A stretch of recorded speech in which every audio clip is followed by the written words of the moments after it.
വാഹനപ്രേമികളുടെ വാഹന വിശേഷങ്ങളുമായി എത്തുന്ന ഡ്രീം ഡ്രൈവിൻ്റെ മറ്റൊരു അധ്യായത്തിലേക്ക് സ്വാഗതം.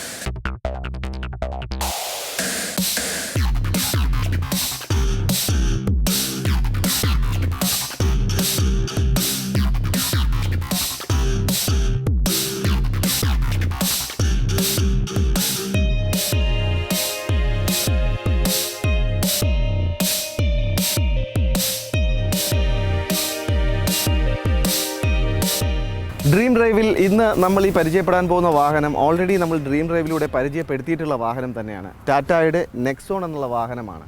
പക്ഷേ ഇന്ന് ഇത് വീണ്ടും നമ്മൾ ഈ ഡ്രീം ഡ്രൈവിലൂടെ നിങ്ങൾക്കായി പരിചയപ്പെടുത്താനുള്ള മറ്റൊരു കാരണം, ഇന്ത്യൻ മാർക്കറ്റിലെ കോമ്പാക്റ്റ് SUV സെഗ്മെൻറ്റിൽ ആദ്യമായി ക്രാഷ് ടെസ്റ്റിൽ 5 സ്റ്റാർ കാറ്റഗറി അല്ലെങ്കിൽ 5 സ്റ്റാർ അവാർഡ് കിട്ടിയ ആദ്യത്തെ വാഹനമായി മാറിയിരിക്കുകയാണ് ടാറ്റ നെക്സോൺ.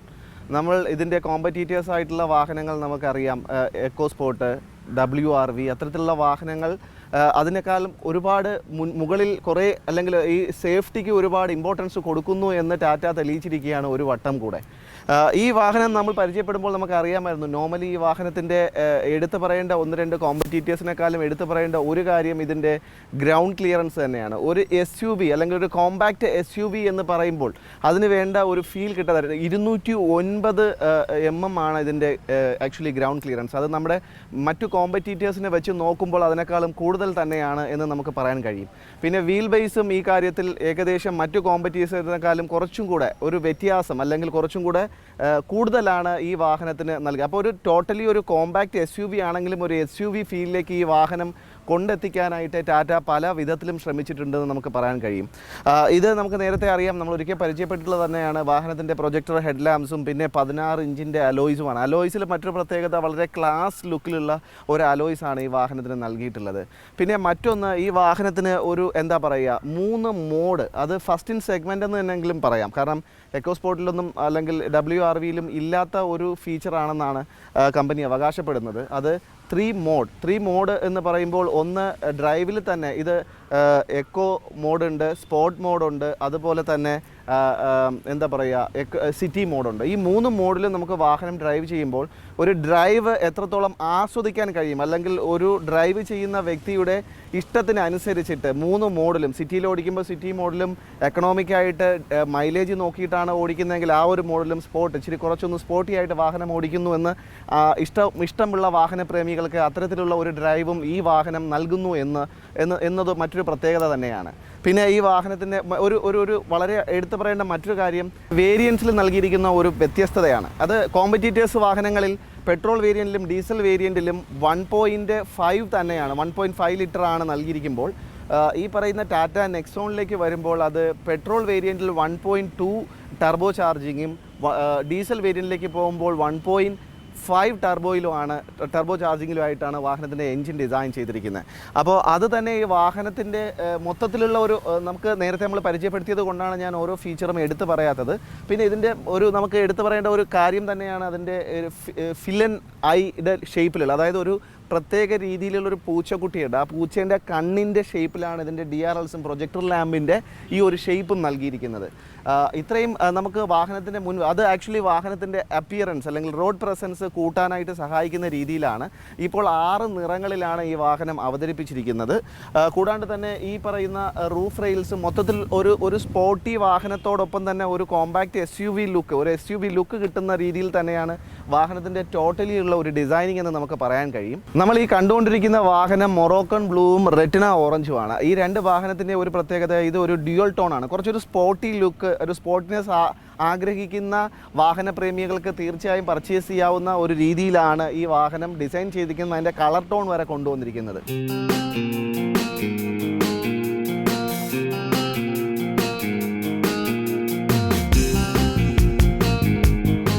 ഇതിൻ്റെ പിൻവശത്തേക്ക് പോകുമ്പോൾ സ്പ്ലിറ്റ് LED ടെയിൽ ലാമ്പ്സ് ആണ് വിത്ത് DRLs ആണ്. ഇതിൻ്റെ ഷേപ്പ് നമുക്ക് നേരത്തെ പരിചയപ്പെടുത്തിയിട്ടുള്ളത് തന്നെയാണ്. വളരെ ക്യൂട്ടായിട്ടുള്ള ഒരു ഷേപ്പാണ്. ഒരു ഹൈ മൗണ്ടഡ് ആയിട്ടുള്ള സ്റ്റോപ്പ് ലാമ്പും ഒരു ഷാർക്ക് ഫിൻ ആൻറ്റിനെയും കാണാൻ കഴിയുന്നുണ്ട്. ഡ്യുവൽ ടോണിൻ്റെ ആ ഒരു ഭംഗി പിൻവശത്തേക്ക് മാക്സിമം കൊണ്ടുവരാൻ ശ്രമിച്ചിട്ടുണ്ട് വാഹനത്തിൻ്റെ നിർമ്മാതാക്കൾ. അത് കൂടാണ്ട് തന്നെ ഈ വാഹനത്തിൻ്റെ നമുക്ക് ട്രിപ്പിന് പോകാനായിട്ട്, ഇപ്പോൾ നമുക്കൊരു വാഹനത്തിൻ്റെ ബൂട്ട് സ്പേസ് പോകുകയാണെങ്കിൽ 350 ലിറ്റർ ബൂട്ട് സ്പേസ് തന്നെ ഉള്ള ഒരു വാഹനമാണ്. അപ്പോൾ ടോട്ടലി ഒരു കോമ്പാക്റ്റ് SUV വാഹനത്തിന് പൂർണ്ണമായും അതിൻ്റെ എന്തൊക്കെ ഫീച്ചേഴ്സാണോ ഒരു വാഹനപ്രേമി അല്ലെങ്കിൽ വാഹനം വാങ്ങുന്ന ആൾ ആഗ്രഹിക്കുന്നത് അത്തരത്തിലുള്ള നിരവധി ഫീച്ചേഴ്സ് ഒത്തിണക്കി തന്നെയാണ്. അതുകൂടാണ്ട് ഇപ്പോൾ ഹൈലൈറ്റ് ചെയ്ത് പറയാനായിട്ട് ഈ പറയുന്ന ഒരു ക്രാഷ് ടെസ്റ്റിൽ 5 സ്റ്റാർ കിട്ടുന്ന ആദ്യത്തെ ഈ ഫസ്റ്റ് ഇൻ കാറ്റഗറി അല്ലെങ്കിൽ ഈ ഒരു ഇന്ത്യൻ കോമ്പാക്ട് SUV വെഹിക്കിളിൽ ആദ്യമായി ഈ ക്രാഷ് ടെസ്റ്റ് വിൻ ചെയ്യുന്ന ഒരു വാഹനമായി നെക്സോൺ മാറിയിരിക്കുകയാണ്.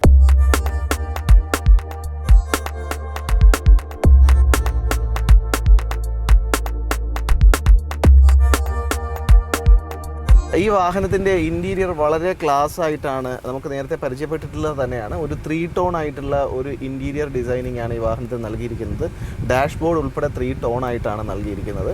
പിന്നെ ഇതിൻ്റെ ഒരു ഫ്ലോട്ടിംഗ് ആയിട്ടുള്ള ഒരു ഇൻഫർടൈൻമെൻറ്റ് സിസ്റ്റമാണ് വാഹനത്തിന് നൽകിയിരിക്കുന്നത്. 6.5 ഇഞ്ചസിൻ്റെ ഫ്ലോട്ടിംഗ് ഇൻഫർടൈൻമെൻറ്റ് സിസ്റ്റമാണ്. ആപ്പിൾ കാർപ്ലേ പോലെയുള്ള ഫീച്ചേഴ്സ് ഇല്ലെങ്കിലും ആൻഡ്രോയിഡ് ഓട്ടോ ഉണ്ട്. പക്ഷേ അത് കൂടാണ്ട് മറ്റൊരു ഈ നേവിഗേഷനും ആക്ച്വലി നമ്മൾ ഫോണിൽ നിന്ന് കണക്ട് ചെയ്യേണ്ട രീതിയിലാണ് ഈ വാഹനത്തിന് സജ്ജീകരിച്ചിരിക്കുന്നത്.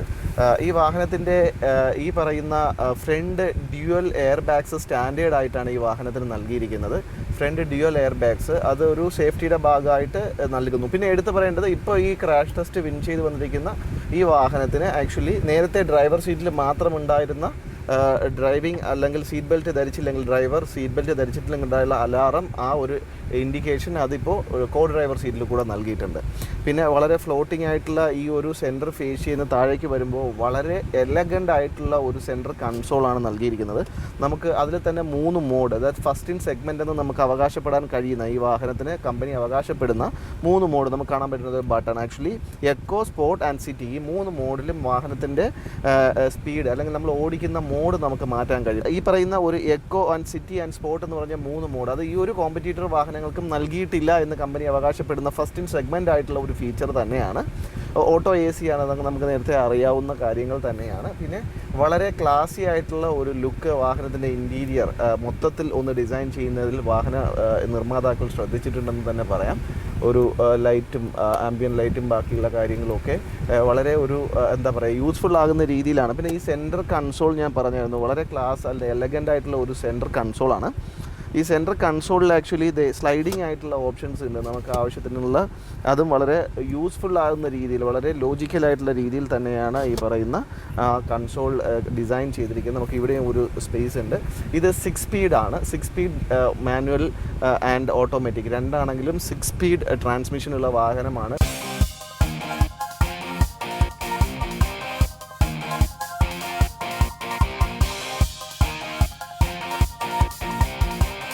അപ്പോൾ ഞാൻ നേരത്തെ പറഞ്ഞിരുന്നു ഈ വാഹനത്തിൻ്റെ ഒരു ഫ്ലോട്ടിംഗ് ആയിട്ടുള്ള 6.5 ഇഞ്ചസിൻ്റെ ഇൻഫർടൈൻമെൻറ്റ് സിസ്റ്റം അതിൻ്റെ ഹയർ എൻഡിലേക്ക് അല്ലെങ്കിൽ ഫുൾ ഓപ്ഷനിലേക്ക് പോകുമ്പോൾ അതിൽ ആപ്പിൾ കാർപ്ലേയും ആൻഡ്രോയിഡ് ഓട്ടോയും നൽകുന്നുണ്ട്.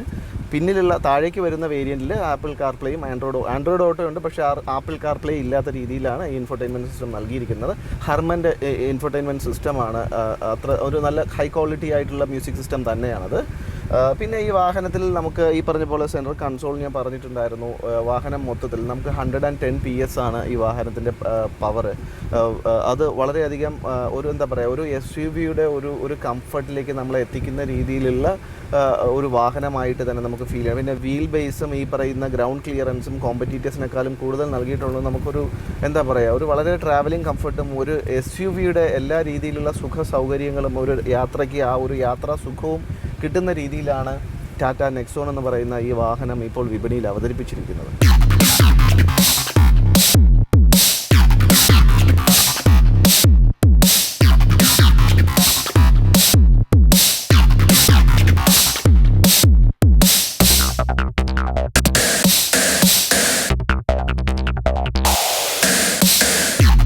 പിന്നെ മറ്റൊന്ന് ഈ വാഹനത്തിൻ്റെ ഒരു ഡേ നൈറ്റ് ആയിട്ടുള്ള IRVMs ആണ്. അത് നമുക്ക് അറിയാവുന്നൊരു ഫീച്ചർ തന്നെയാണ്. ടേണിംഗ് ഇൻഡിക്കേറ്റേഴ്സ് ഉള്ള ORVMs ആണ് വിത്ത് ഓട്ടോമാറ്റിക്കലി ഫോൾഡിങ് ആൻഡ് അഡ്ജസ്റ്റബിൾ ആയിട്ടുള്ള ORVMs ആണ് നൽകിയിരിക്കുന്നത്. പിന്നെ ഇതിൽ റിവേഴ്സ് ഈ പാർക്ക് അസിസ്റ്റൻസ് വിത്ത് റിവേഴ്സ് സെൻസേഴ്സ് ആണ്. പിന്നെ ഈ വാഹനത്തിൻ്റെ ടേണിംഗ് റേഡിയസ് എടുത്ത് പറയുന്നത് 5.1 മീറ്റേഴ്സ് ആണ്. അത് വളരെ ഈസി ആയിട്ട് വാഹനം നമുക്ക് ഹാൻഡിൽ ചെയ്യാനായിട്ട് സഹായിക്കുന്ന ഒരു ഫീച്ചർ തന്നെയാണ്.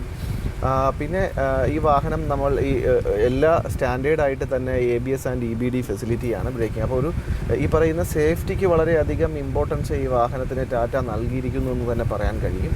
ഇപ്പോൾ ഈ ക്രാഷ് ടെസ്റ്റും കൂടെ വിൻ ചെയ്ത് കഴിഞ്ഞപ്പോൾ ഫസ്റ്റ് ഇൻ സെഗ്മെൻ്റ് എന്ന് തന്നെ പറയാൻ പറ്റുന്ന രീതിയിലേക്ക് ഈ വാഹനം മാറിയിരിക്കുകയാണ്. അത്തരത്തിലുള്ളൊരു ഫീച്ചർ അവരുടെ തന്നെ ഒരു USP ആയിട്ട് പറയുന്ന അല്ലെങ്കിൽ കമ്പനി ഉയർത്തി കാണിക്കുന്ന ഒരു ഫീച്ചർ തന്നെയാണ്. ഇപ്പോൾ ഈ first Indian vehicle in compact സെഗ്മെൻറ്റിലേക്ക് ഈ പറയുന്ന 5 സ്റ്റാർ ക്രാഷ് ടെസ്റ്റ് വിൻ ചെയ്തിരിക്കുന്ന അവാർഡ് കിട്ടിയിട്ടുള്ള ആദ്യത്തെ വാഹനമായിട്ടാണ് ടാറ്റ നെക്സോൺ ഇപ്പോൾ അറിയപ്പെടുന്നത്.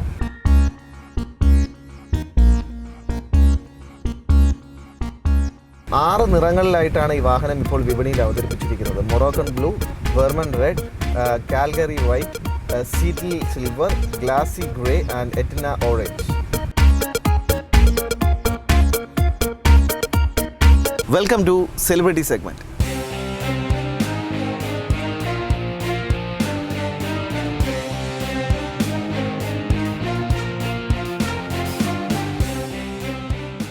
ഹായ്, ഞാൻ അരുൺ രാഘവ്. ഒരുപക്ഷെ പല ചാനലുകളിലും പല പരിപാടികളും സീരിയലുകളും ഒക്കെ ആയിട്ട് നിങ്ങൾ എന്നെ കണ്ടു കാണുമെന്ന് വിചാരിക്കുന്നു. അഥവാ അറിയാത്തവർക്ക്, എൻ്റെ പേര് അരുൺ രാഘവ് എന്നാണ്. ഞാൻ തൃശ്ശൂരിൽ നിന്നാണ് വരുന്നത്. അപ്പോൾ ഇന്നിപ്പോൾ വണ്ടികളെക്കുറിച്ച് സംസാരിക്കാനാണ് ഞാനിവിടെ വന്നിരിക്കുന്നത്. അപ്പോൾ ഇന്ന് ഞാൻ എൻ്റെ കുറച്ച് ലോങ് ഡ്രൈവ്സിൻ്റെ വിശേഷങ്ങൾ നിങ്ങളുമായിട്ട് ഷെയർ ചെയ്യാം. ഞാൻ എൻ്റെ ജോലിയുടെ ഭാഗമായിട്ട് മുമ്പ് ആക്ടിങ്ങിലേക്ക് വരുന്നതിനേക്കാളും മുമ്പ് എൻ്റെ ജോലിയുടെ ഭാഗമായിട്ട് കേരളത്തിൽ നിന്ന് മുംബൈ വരെ ഡ്രൈവ് ചെയ്ത് പോകേണ്ട ഒരു ആവശ്യം ഉണ്ടായിരുന്നു. പോകേണ്ട ആവശ്യമായിരുന്നു. ഡ്രൈവ് ചെയ്യുക എന്നുള്ളത് എൻ്റെ ഒരു ആഗ്രഹം കൊണ്ട് ഞാൻ അങ്ങനെ ബോംബെ വരെ ഡ്രൈവ് ചെയ്ത് പോകുമായിരുന്നു. അപ്പം ബാംഗ്ലൂർ വഴി, ബാംഗ്ലൂർ, പൂനെ, മുംബൈ ആ ഒരു റൂട്ടാണ്. ഒന്ന് road it's A beautiful road. ആരായാലും ഡ്രൈവ് ചെയ്യാൻ കൊതിക്കുന്ന ആൾക്കാർക്ക് വളരെയധികം ഇഷ്ടപ്പെടുന്ന ഒരു ഡ്രൈവായിരിക്കും ബാംഗ്ലൂർ, പൂനെ, ബോംബെ റൂട്ട്. പിന്നെ വളരെ ബ്യൂട്ടിഫുൾ ആയിട്ടുള്ള സ്ഥലങ്ങൾ അതിൽ കവർ ചെയ്യുന്നുണ്ട്. തിരിച്ചു വരുമ്പോൾ റോഡ്സ് അത്ര നല്ലതല്ല. തിരിച്ചു വരുമ്പോൾ ഞാൻ വന്നത് ഗോവ വഴിയാണ്. അത് അത്ര നല്ല ഒരു റോഡ്സ് അല്ല. കൊങ്കൺ വഴിയൊക്കെ കവർ ചെയ്ത് വരുന്നതാണ്. അപ്പം മൊത്തം കുറച്ച് റഫ് റോഡ്സും അങ്ങനെയൊക്കെയുള്ളൊരു റോഡാണ്. പക്ഷേ വളരെ ബ്യൂട്ടിഫുൾ ആയിട്ടുള്ള വാട്ടർഫാൾസും സീ ഷോർസും എല്ലാം കവർ ചെയ്തുകൊണ്ടുള്ളൊരു യാത്രയായിരിക്കും അത്. പിന്നെ ഈ ലോങ് ഡ്രൈവ്സ് ഒക്കെ പോകുമ്പോൾ നമ്മൾ ശ്രദ്ധിക്കേണ്ട കുറച്ച് കാര്യങ്ങളെന്ന് പറഞ്ഞു കഴിഞ്ഞാൽ, ഇപ്പോൾ പ്രത്യേകിച്ച് ഒറ്റയ്ക്ക് യാത്ര ചെയ്യുമ്പോൾ, ഞാൻ ഒരുപാട് ഒറ്റയ്ക്ക് യാത്ര ചെയ്യുന്ന ആളാണ്. അപ്പം അങ്ങനെ പോകുന്ന സാഹചര്യങ്ങളിൽ നമുക്ക് എപ്പോൾ വേണമെങ്കിൽ എന്ത് എമർജൻസി വേണമെങ്കിൽ സംഭവിക്കാം. അപ്പോൾ അങ്ങനെ കുറച്ച് ഗൂഡീസ് അല്ലെങ്കിൽ ഗാഡ്ജറ്റ്സ് ഞാൻ എൻ്റെ ഒരു എമർജൻസി ആക്സസറി കിറ്റ് പോലെ എൻ്റെ വണ്ടിയിൽ ഞാൻ വെച്ചിട്ടുണ്ട്. ബേസിക്കലി ഒരു പഞ്ചർ കിറ്റ് ഉണ്ട്. നമ്മൾ പോകുന്ന വഴിക്ക് എവിടെയെങ്കിലും ടയർ പഞ്ചർ ആവുകയാണെന്നുണ്ടെങ്കിൽ, ഇപ്പോൾ അടുത്ത പരിസരത്തൊന്നും അങ്ങനെ ഒരു പഞ്ചർ അടയ്ക്കാനുള്ളൊരു സാഹചര്യം നിങ്ങൾക്കില്ല. ചിലപ്പോൾ മിഡ് നൈറ്റൊക്കെ ആണെന്നുണ്ടെങ്കിൽ നമ്മൾ ശരിക്കും പെട്ടുപോലെ. അപ്പോൾ അങ്ങനത്തെ ഒരു സാഹചര്യത്തിൽ നമ്മളുടെ കയ്യിൽ ഉണ്ടാവേണ്ട മസ്റ്റായിട്ടുള്ള ഒരു കാര്യമാണ്, ഇപ്പോൾ ഈ ട്യൂബ്ലെസ് ടയറൊക്കെ വന്നതിന് ശേഷം വളരെ ഈസിയാണ് പഞ്ചർ അടയ്ക്കുക എന്നുള്ളത് നമുക്ക് തന്നെ ചെയ്യാവുന്ന കാര്യമാണ്. അഥവാ ഇനി അതിന് നിങ്ങൾക്ക് കഴിവില്ല എന്ന് വെച്ച് കഴിഞ്ഞാൽ, അത് അറിയില്ല എന്നുണ്ടെങ്കിൽ നമുക്കൊരു ടയർ ഇൻഫ്ലേറ്റർ നമുക്ക് മാർക്കറ്റിൽ അവൈലബിൾ ആണ്. എൻ്റെ വണ്ടിയിൽ ഞാൻ എപ്പോഴും കൊണ്ടു നടക്കുന്നതാണ്. നമ്മുടെ ചാർജിങ് പോയിന്റിൽ കണക്ട് ചെയ്തുകൊണ്ട് വണ്ടി സ്റ്റാർട്ട് ചെയ്തിട്ട് നമ്മുടെ ടയർ വീണ്ടും എയർ അടിച്ചെടുക്കാൻ പറ്റും. അപ്പോൾ നിങ്ങൾക്ക് അറ്റ്ലീസ്റ്റ് ഒരു അനദർ ഒരു 100-150 കിലോമീറ്റർ സേഫായിട്ട് നിങ്ങൾക്ക് ഡ്രൈവ് ചെയ്ത് ഏതെങ്കിലും ഒരു പഞ്ചർ ഷോപ്പ് വരെ എത്താൻ പറ്റും. അതൊന്ന്. രണ്ടാമത്തെ, ഞാൻ എൻ്റെ വണ്ടിയുടെ ഇവിടെ ഫ്രണ്ടിലൊരു ഡാഷ് ക്യാം ഫിറ്റ് ചെയ്തിട്ടുണ്ട്. ഡാഷ് ക്യാമിൻ്റെ മെയിൻ ഉദ്ദേശം എന്ന് പറയുന്നത്, നമ്മൾ പ്രത്യേകിച്ച് ഈ midnights, late night drives ഒക്കെ പോയിക്കൊണ്ടിരിക്കുമ്പോൾ നമ്മളുടെ നാട്ടിലുള്ള ഒരുപാട് വണ്ടികൾ, ഒരു റിഫ്ലക്റ്റേഴ്സ് പോലും ഇല്ലാത്ത ഒരുപാട് വണ്ടികൾ നമുക്ക് കാണാൻ പറ്റും. അപ്പോൾ എന്താ വെച്ചാൽ, നമ്മൾ പോകുമ്പോൾ പെട്ടെന്നൊരു വണ്ടിയൊക്കെ റോഡിൽ ക്രോസ് ചെയ്ത് വരുമ്പോൾ നമുക്കത് കാണാൻ പറ്റിയെന്ന് വരില്ല. അപ്പോൾ അങ്ങനെ എന്തെങ്കിലും ആക്സിഡൻറ്റ്സ് ഉണ്ടായി കഴിഞ്ഞ് കഴിഞ്ഞാൽ അത് റെക്കോർഡഡ് ആയിരിക്കും. നിങ്ങൾക്കൊരു പ്രൂഫിന് വേണ്ടിയിട്ട് നാളെ അതൊരു പോലീസ് കേസോ അല്ലെങ്കിൽ അങ്ങനെ എന്തെങ്കിലും ആവുകയാണെന്നുണ്ടെങ്കിൽ നിങ്ങളുടെ ഭാഗത്ത് തെറ്റില്ല എന്ന് കാണിക്കാനും കൂടിയുള്ള ഒരു പ്രൂഫായിട്ട് അതുണ്ടാവും. പിന്നെ ഞാൻ കൊണ്ടു നടക്കുന്ന ഒരു ആക്സസറി എന്ന് പറയുന്ന ഒരു 3-in-1 ഒരു ഹാമർ പോലെ ഒരു സാധനമാണ്. അത് എന്തെങ്കിലും എമർജൻസി സിറ്റുവേഷനിൽ നിങ്ങൾ വണ്ടിയുടെ ഉള്ളിൽ ട്രാപ്ഡായി പോവുകയാണ്, വല്ല ആക്സിഡൻറ്റിന് ശേഷമൊക്കെ ഡോസൊക്കെ ജാം ആവും. അപ്പോൾ നമുക്ക് ഈ വിൻഷീൽഡോ വിൻഡോ ഒക്കെ ബ്രേക്ക് ചെയ്യുന്നത് സിനിമയിൽ പോലെ അത്ര ഈസി അല്ല, അത് നടക്കുന്ന കാര്യമല്ല. അപ്പോൾ അതിന് വേണ്ടിയിട്ട് വളരെ ഷാർപ്പായിട്ടുള്ള ഒരു ഹാമറും അതുപോലെ തന്നെ ടയർ പ്രഷർ ചെക്ക് ചെയ്യാനുള്ളൊരു ഡിവൈസും, അതുപോലെ തന്നെ നമ്മുടെ സീറ്റ് ബെൽറ്റ്, ഒരു ആക്സിഡൻറ്റ് ഉണ്ടായിക്കഴിഞ്ഞാൽ നമ്മുടെ ഏറ്റവും അധികം ചാൻസസ് ഉണ്ട് നമ്മുടെ സീറ്റ് ബെൽറ്റ് ജാം ആവാൻ. അത് ഊരിയെടുക്കാൻ പറ്റിയെന്ന് വരില്ല. അത് ജാം ആയി കഴിഞ്ഞാൽ നമുക്ക് അതിൻ്റെ ഉള്ളിൽ നിന്ന് ഊരി പോരാനും പറ്റില്ല. അപ്പോൾ അത് കട്ട് ചെയ്യാൻ വേണ്ടിയിട്ട് നോർമൽ ഒരു സിസറോ ഒന്നും വെച്ചിട്ട് അത് കട്ട് ചെയ്യാൻ പറ്റില്ല. അപ്പോൾ അത് കട്ട് ചെയ്യാനും കൂടിയിട്ടുള്ള ഒരു 3-in-1 കിറ്റും എൻ്റെ കാറിൽ ഞാൻ എപ്പോഴും സൂക്ഷിക്കുന്നതാണ്. ഇതൊക്കെ ഒരു എമർജൻസി സിറ്റുവേഷനിൽ ആവശ്യം വന്നാൽ യൂസ് ചെയ്യേണ്ട സാധനങ്ങളാണ്. ഞാൻ ജസ്റ്റ് നിങ്ങൾക്കത് പറഞ്ഞു തരുന്നേ ഉള്ളൂ അറിയാത്തവർക്കായിട്ട്.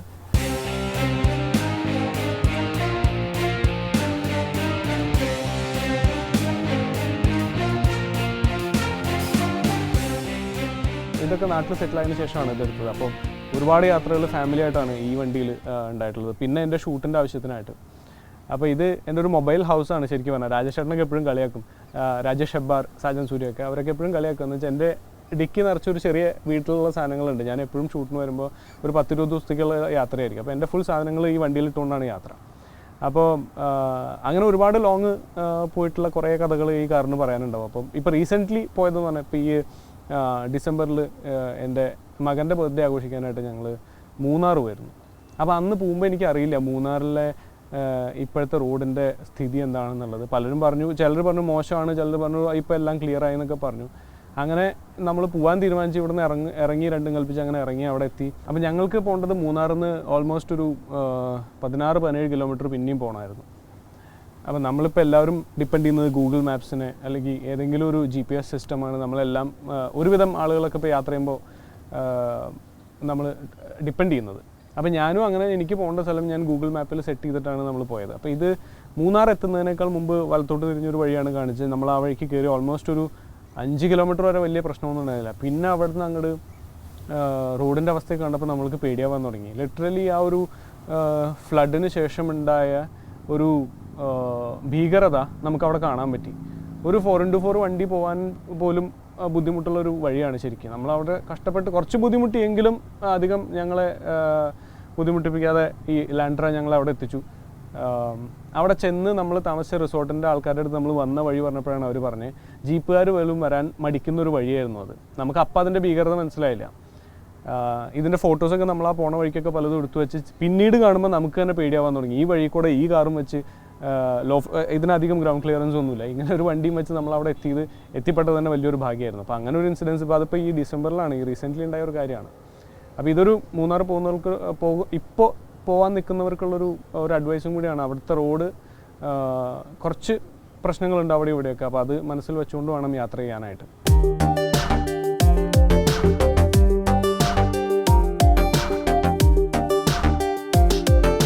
അപ്പോൾ ഞാൻ നേരത്തെ നിങ്ങളുടെ അടുത്ത് പറഞ്ഞൊരു ഡാഷ് ക്യാമിനെ പറ്റിയിട്ട്. അപ്പോൾ ഇതാണ് ആ ഡാഷ് ക്യാം. ഇതിൻ്റെ ഉദ്ദേശം എന്ന് പറയുന്നത് നമ്മൾ ത്രൂ ഔട്ട് റണ്ണിങ്ങിൽ ഇത് റെക്കോർഡിംഗ് ആയിരിക്കും. പിന്നെ എന്തെങ്കിലും ഇൻസിഡൻസ് ഉണ്ടാവുകയാണെന്നുണ്ടെങ്കിൽ ഇപ്പം നിങ്ങൾ ഓടിച്ചുകൊണ്ടിരിക്കുമ്പോൾ പെട്ടെന്നൊരു ബൈക്കുകാരൻ കുറുകെ കയറി, നിങ്ങളുടെ മിസ്റ്റേക്ക് ആയിരിക്കില്ല, പക്ഷേ ആക്സിഡൻറ്റ് ആയി കഴിഞ്ഞ് കഴിഞ്ഞാൽ അത് ചിലപ്പോൾ പ്രൂവ് ചെയ്യാൻ നിങ്ങൾ കഷ്ടപ്പെടും.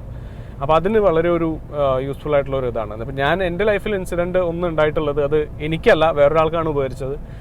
ഞാനൊരു ദിവസം ഷൂട്ട് കഴിഞ്ഞ് രാത്രി വന്നുകൊണ്ടിരിക്കുമ്പോൾ എൻ്റെ ഫ്രണ്ടിലൊരു ഫാമിലി, ഒരു ഹസ്ബൻഡ് വൈഫ് ഒരു കുട്ടി, അവർ സ്കൂട്ടറിൽ പോകുമായിരുന്നു. അപ്പോൾ ഒരു ക്രോസ് റോഡിൽ നിന്ന് കുറച്ച് പിള്ളേർ, ഒരു 3 പേരുണ്ടായിരുന്നു ആക്ച്വലി, ട്രിപ്പിൾസ് വെച്ചിട്ടാണ് വന്നത്. അവരവിടെ നിന്ന് ക്രോസ് ചെയ്ത് ഇവരുടെ വണ്ടി ഇടിച്ച് മറിച്ചിട്ടു. അപ്പോൾ ഇത് നമ്മളവിടെ ചെന്ന് ഇവരെയൊക്കെ പിടിച്ച് എഴുന്നേൽപ്പിച്ച് ആ സമയമൊക്കെ ആയപ്പോൾ ഞങ്ങൾ ചോദിച്ചു, സ്വാഭാവികമായിട്ടും നമ്മൾ ചോദിക്കുക എവിടെ നോക്കിയിട്ടാണ് വണ്ടി ഓടിക്കുന്നത്, നിങ്ങൾ ഒരു കട്ട് റോഡിൽ നിന്ന് കയറുമ്പോൾ നോക്കണ്ടേ? അത് ചോദിച്ചപ്പോൾ അവർ പറഞ്ഞാൽ ഞങ്ങളുടെ മിസ്റ്റേക്ക് അല്ല ചേട്ടാ, ഇവർ പെട്ടെന്ന് കയറി വന്നതാണെന്ന്. അപ്പോൾ ആ സമയത്ത് എനിക്കുണ്ടായിരുന്ന ഒരു പ്രൂഫാണ് എൻ്റെ ഡാഷ് ക്യാമിൽ. അപ്പോൾ ഞാനത് ഫോണിൽ എടുത്തിട്ട് ഇത് നമുക്ക് ഫോണിലേക്ക് ഡൗൺലോഡ് ചെയ്യാം. ഡൗൺലോഡ് ചെയ്തിട്ട് ഞാൻ കാണിച്ചു കൊടുത്തത്. അപ്പോൾ അവർക്ക് പിന്നെ ഒന്നും പറയാനുണ്ടായിരുന്നില്ല. അവരവസാനം അവരെ ഈ പറഞ്ഞ ഫാമിലിയെ കൊണ്ട് അവർ ഹോസ്പിറ്റലിൽ പോകേണ്ടി വന്നു. അപ്പോൾ ഞാൻ ആ ഫാമിലിയോട് അടുത്ത് ഈ ഒരു ഇൻസിഡൻറ്റ് ഉണ്ടായപ്പോൾ ഞാൻ പറഞ്ഞു, ഞാൻ താമസിക്കുന്ന ഹോട്ടലിൻ്റെ അഡ്രസ്സ് പറഞ്ഞു കൊടുത്തിട്ട് പറഞ്ഞു, എന്തെങ്കിലും നിങ്ങൾക്ക് ആവശ്യമുണ്ടെങ്കിൽ ഈ വീഡിയോ എൻ്റെ കയ്യിലുണ്ട്, നിങ്ങൾക്ക് എന്നെ സമീപിക്കാം എന്നുള്ളൊരു ഇത് ഞാൻ അവർക്ക് എൻ്റെ കേർട്ടസി ആയിട്ട് ഞാൻ അവരോട് പറഞ്ഞിട്ട് പോന്നു. അപ്പോൾ അവർ വന്നില്ല, ചിലപ്പോൾ അവരുടെ കാര്യങ്ങളൊക്കെ സോൾവ് ആയിരുന്നിരിക്കാം, അങ്ങനെ വിചാരിക്കുന്നു. അപ്പോൾ ഇത് നിങ്ങൾക്കും ഭാവിയിൽ ഉപകരിക്കപ്പെടാം. ചിലപ്പോൾ ഇത് അധികം എക്സ്പെൻസീവ് ഒന്നുമല്ല. ഇത് സ്റ്റാർട്ടിങ് ഫ്രം ഒരു 2500 രൂപ തൊട്ട് ഈ സാധനം കിട്ടാനുണ്ട്.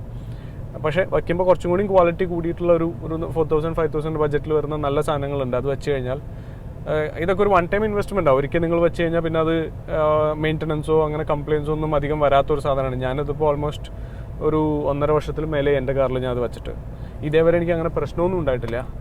So to be on the safer side, long drive പോകുന്നവർ ഒക്കെ ഇത് വച്ചാൽ നന്നായിരിക്കും.